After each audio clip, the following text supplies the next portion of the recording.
પરિપૂર્ણ સત્સંગ તમને કરાવું ને આપું નિર્મળ જ્ઞાન રે.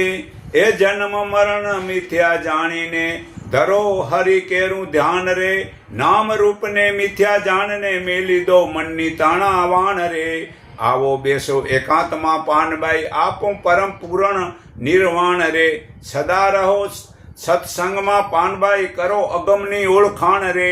નૂરતા સુરતાની વિજય નામ પકડીને જેથી થાય હરિની જાણ રે. મોહ ટળે ને વાસના ગળે થયો પૂરણનો અભ્યાસ રે. ગંગા રે સતી કહે સાંભળો પાનબાઈ તેથી મૂળ પ્રકૃતિનો નાશ રે.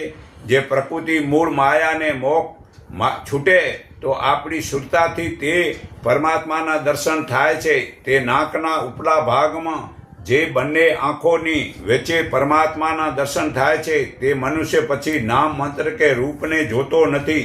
ત્યારે આત્મા વડે આભા મંડળના તરંગો નીકળે છે ત્યારે મનની તાણા તાણ મટી જાય છે. તેને જન્મ મૃત્યુનું મિથ્યા માને છે.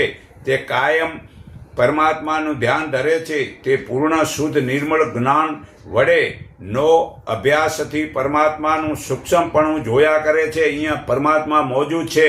તે જ્ઞાન વડે મોહ નાશ થવાથી ભય છૂટી જાય છે. તે પરમાત્માના ગુણ ગાય છે.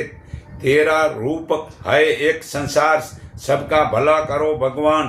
મારી માંગણી છે કે એક દાતાર તે જ્ઞાની લોકો જુઓ. ધન કમાવું બહુ મહેનતથી ધન મળે છે. તે ધન કેવી રીતે વાપરવું તે વધુ મુશ્કેલ છે. તેમ જ્ઞાન સદગુરુ વડે પ્રાપ્ત કરવું તે મુશ્કેલ છે. પણ જ્ઞાનનું અભિમાન ન આવે તે વધારે સાચવવું મુશ્કેલ છે. તો જેનું અન્ન તેવું મન, જેવી શ્રદ્ધા તેવું જ્ઞાન થાય છે.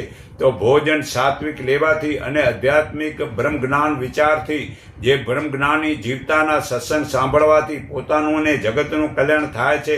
માટે મૌન એકાંતને ઉપવાસથી તપ સેવા અને પરોપકાર કરી ભક્ત દાતાને શરીર બનો તો પરમાત્માની પ્રાપ્તિ થાય છે. તો ખરેખર આ સૂક્ષ્મપણું પરમાત્મા અહીંયા મોજૂદ છે. એનો આનંદ લૂંટો. આ સુરતાઈમાં પરાવો. આ જો પરિપૂર્ણનું સત્સંગ સાંભળી અને આ આત્માને નિર્મળ બનાવો તો જ તમે આ મનુષ્ય અવતારનો સાર્થક થયા સમજો.